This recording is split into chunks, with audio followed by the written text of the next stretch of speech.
వివేక్ అనే ఒక mechanical engineer ఉండేవాడు. అతను ఉద్యోగం కోసం పట్నానికి వెళ్తాడు. ఇంజనీరింగ్ అయిపోయి సంవత్సరం అయింది. ఉద్యోగం ఎప్పుడొస్తుందో తెలియడం లేదు. అతను ఎన్నో కంపెనీస్కి ఇంటర్వ్యూకి వెళ్తాడు. కాని అతనికి ఎక్కడా ఉద్యోగం దొరకదు. కొన్ని నెలల తరువాత వివేక్కి పట్నంలో తినడానికి కూడా తిండి దొరకదు. ఇన్ని నెలలు గడిచాయి, ఇంతవరకు ఏ ఉద్యోగం దొరకలేదు. ఇక ముందు దొరుకుతుందన్న నమ్మకం కూడా లేదు. దానికంటే నేను మా ఊరు తిరిగి వెళ్ళి అక్కడ ఏదో ఒక చిన్న పని చూసుకోవడం మంచిదనిపిస్తుంది. కనీసం ఆకలితో చావాల్సిన పరిస్థితి అయితే ఉండదు కదా. ఇక అంతే, వివేక్ ఊరికి బయలుదేరతాడు. అక్కడ నాకు ఏ ఉద్యోగం దొరకడం లేదమ్మా. నన్నేం చేయమంటావు? ఏంటి బాబు, నువ్వే కదా చెప్పావు నీకు మిక్సీ, ఫ్రిడ్జ్ అన్నీ తయారు చేయడం వచ్చు అని. కనీసం అవి తయారు చేసి నువ్వు సంపాదించుకోవచ్చు కదా. సరే అమ్మా. వివేక్ వాళ్ల ఊర్లో ఒక చిన్న దుకాణాన్ని పెడతాడు. అక్కడ తను మెషీన్లు రిపేర్ చేస్తూ ఉంటాడు. ఒకసారి మిక్సీని రిపేర్ చేస్తాడు, మరోసారి ఫ్రిడ్జ్ రిపేర్ చేస్తాడు, ఒక్కోసారి కుట్టు మిషన్ని కూడా. దాంతో ఎంతో కొంత డబ్బు సంపాదిస్తాడు. కనీసం ఇక్కడ తినడానికి 2 పూట్ల భోజనం అయినా దొరుకుతుంది. ఉండడానికి ఇల్లు ఉంది. పట్నంలో నా పరిస్థితి దారుణంగా మారింది. ఒకరోజు వివేక్ తన చిన్ననాటి స్నేహితుడిని కలవడం కోసం తన దుకాణానికి వెళ్తాడు. వివేక్ స్నేహితుడికి బొమ్మల దుకాణం ఉంది. మిత్రులిద్దరూ మాట్లాడుకుంటూ ఉంటారు. ఉన్నట్టుండి వివేక్ దృష్టి ఒక మెకానికల్ బొమ్మ మీద పడుతుంది. అలా చూడమున్నా, ఆ బండి ధర ఎంత ఉండొచ్చు? అది చాలా ఖరీదు. 1000 రూపాయలకు అమ్ముతున్నాను. చుట్టుపక్కల గ్రామాల్లో ధనవంతుల పిల్లలందరూ అదే బొమ్మ కొంటూ ఉంటారు. కానీ నువ్వెందుకు అడుగుతున్నావు? నీకు పిల్లలు ఎవరైనా ఉన్నారా? ఇంకా నీకు పెళ్లి కూడా కాలేదు కదా. ఒకవేళ నేను దీనిని 500కి అమ్మితే అప్పుడు నువ్వు కొనుక్కుంటావా? నువ్వు ఇది తయారు చేయగలవా? నిజంగానా? ఖచ్చితంగా. నువ్వు చెప్పు, కొంటావా నువ్వు? అలాగే, తప్పకుండా. నువ్వు 500కి ఇస్తే నేను 700కు కస్టమర్లకు అమ్ముతాను.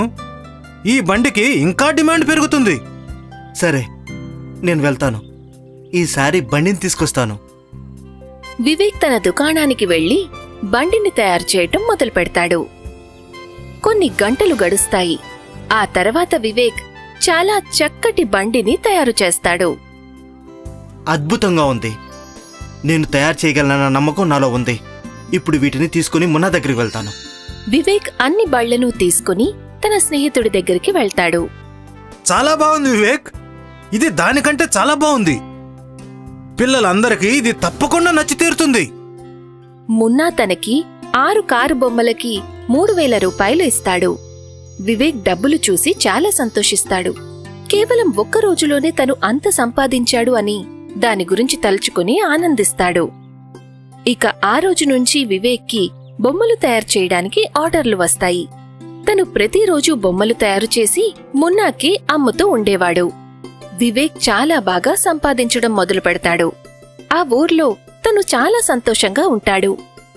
అలా 1 సంవత్సరం గడుస్తుంది. ఇప్పుడు వివేక్ దుకాణం పెద్దదవుతుంది. తను 2 మనుషుల్ని కూడా పనిచేయడం కోసం పెడతాడు. ఆ తర్వాత ఒకరోజు మున్నా వివేక్ దుకాణానికి వెళ్తాడు. ఏంటి మున్నా, ఏంటి విషయం? నువ్వే స్వయంగా వచ్చావేంటి? నీతో ఒక పెద్ద బొమ్మను తయారు చేయించాలి. అందుకే స్వయంగా వచ్చి చెప్పాలనుకున్నాను. ఎంత పెద్దది? ఒక ఏనుగంత పెద్దది. నాకు ఒక మెషిన్ ఏనుగు కావాలి వివేక్. మిషన్ ఏనుగు కావాలా? నువ్వు దాంతో ఏం చేస్తావు? అది నేను నీకు తర్వాత చెప్తాను. ముందు నువ్వు ఏనుగు తయారు చేయగలవా లేదా అది చెప్పు. తప్పకుండా చేస్తాను, కానీ కాస్త ఎక్కువ ఖర్చు అవుతుంది. డబ్బుల గురించి నువ్వు ఆలోచించుకో. సరే చెప్పు, ఎంత ఖర్చు అవుతుంది? వివేక్ కాసేపు లెక్కలు వేసుకుంటాడు. 2 లక్షలు అవ్వచ్చు. సరే అయితే ఇదిగో 1,00,000 రూపాయలు అడ్వాన్స్. మిగతాది కొన్ని రోజుల్లో ఇస్తాను. సరే. వివేక్ ఆలోచనలో పడతాడు. తనకి ఒక మెకానికల్ ఏనుగు తయారు చేయడానికి 2 లక్షలు ఇస్తున్నారు. ఏనుగును తయారు చేయడానికి వివేక్ ఒక పెద్ద గోడౌన్ని అద్దెకు తీసుకుంటాడు. ఇక అక్కడ తను తన మనుషులతో కలిసి ఏనుగును తయారు చేస్తాడు. వాళ్లందరూ రాత్రి పగలు కష్టపడతారు. సుమారు 1 నెల రోజుల తర్వాత అతని ఏనుగు తయారైపోతుంది. ఇప్పుడు సూపర్గా ఉంది, సరిగ్గా నడుస్తుంది కూడా. వివేక్ మున్నాని గోడౌన్కి రమ్మని పిలుస్తాడు. చూడు, నీ ఏనుగు సిద్ధంగా ఉంది. భలే, చాలా బాగుంది. నాకు ఎలా కావాలో అచ్చం అలాగే ఉంది. ఇదిగో, నీకు నేను ఇవ్వాల్సిన బ్యాలెన్స్ 1,00,000 రూపాయలు. సరే, కానీ నువ్వు దీంతో ఏం చేస్తావో కనీసం ఇప్పుడైనా నాకు చెప్తావా? ఇంత పెద్ద ఏనుగుని నువ్వు ఎక్కడికి తీసుకెళ్తావు? మున్నా వివేక్ చెవిలో ఏదో గుసగుసలాడతాడు. అలా కూడా చేయొచ్చా ఏంటి? అవును, తప్పకుండా. నా దృష్టిలో ఇది ఒక అద్భుతం కదా మిత్రమా. సరే, నువ్వు ఇక ఈ ఏనుగు మీద పలక పెట్టించు.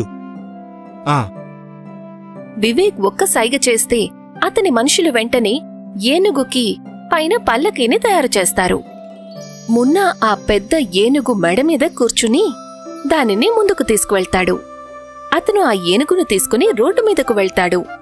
అందరూ కూడా తనను చూసి ఆశ్చర్యపోతారు. ఇదేంటసలు? ఇది రోబో ఏనుగు. ఏంటి? మెషిన్ ఏనుగు మేడం. మున్నా ఆ ఏనుగును తీసుకుని పార్కుకి వెళ్తాడు. రోబో ఏనుగు మీద సవారీ కేవలం 30 రూపాయలు. 30 రూపాయలు. బాబు, నాకు రోబో ఏనుగు మీద సవారీ చేయాలనుంది. నాకు కూడా.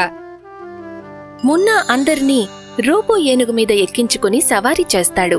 వాళ్ళ దగ్గర డబ్బులు తీసుకుంటాడు. కేవలం కొన్ని గంటల్లోనే మున్నా దగ్గర బోలెడంత డబ్బు చేరుతుంది. ఒక్క రోజులోనే 10,000 రూపాయలు సంపాదించాను. ఇలాగే జరుగుతూ ఉందంటే కేవలం 20 రోజుల్లోనే 2 లక్షలు సంపాదిస్తాను. వాహ్, ఈ ఐడియా చాలా చాలా బాగుంది. మరుసటి రోజు మున్నా ఏనుగు తీసుకుని పార్కుకి వెళ్తాడు. ఆ రోజు కూడా ఎంతో మంది సవారీ చేస్తారు. సాయంత్రం వేళ తను బీచ్కి వెళ్తాడు. అప్పుడు అక్కడ కూడా అందరూ రోబో ఏనుగును చూసి ఆశ్చర్యపోతారు. చాలా మంది వీడియోలు తీస్తారు. మున్నా రోబో ఏనుగు వైరల్ అవుతుంది. ఇవాళ నిన్నట కంటే నేను ఎక్కువ డబ్బు సంపాదించాను. మరుసటి రోజు రిపోర్టర్స్ మున్నా ఇంటర్వ్యూ కోసం వస్తారు. మీరు దీన్ని ఎలా చేశారు? ఈ ఐడియా అయితే నాదే, కానీ దీనిని తయారు చేసింది నా స్నేహితుడు వివేక్. తను ఒక ఇంజనీర్. భలే, మీరందరూ చూస్తున్నారు కదా, ఇది ఒక ఏనుగు రోబో. జంతువులను ఏమాత్రం కష్టపెట్టకుండానే మీరు దీని మీద హాయిగా సవారీ చేయొచ్చు. ఇక జంతు ప్రేమికులు చాలా సంతోషిస్తారేమో. నిజంగానే మున్నా ఇంకా వివేక్ గారి ఐడియా ఒక పెద్ద అద్భుతమనే చెప్పాలి. మున్నా వివేక్ల ఫోటో పేపర్లో వస్తుంది. వాళ్ళిద్దరూ రాత్రికి రాత్రే ఫేమస్ అయిపోతారు. ఆ తర్వాత వివేక్ దుకాణం దగ్గర కస్టమర్ల రద్దీ పెరుగుతుంది. ప్రతి ఒక్కరూ రోబో ఏనుగుని అడుగుతారు. వివేక్ ఇంకా మున్నా ఇద్దరి తలరాతలు మారిపోయాయి. వాళ్ల మీద డబ్బు వర్షం కురుస్తుంది.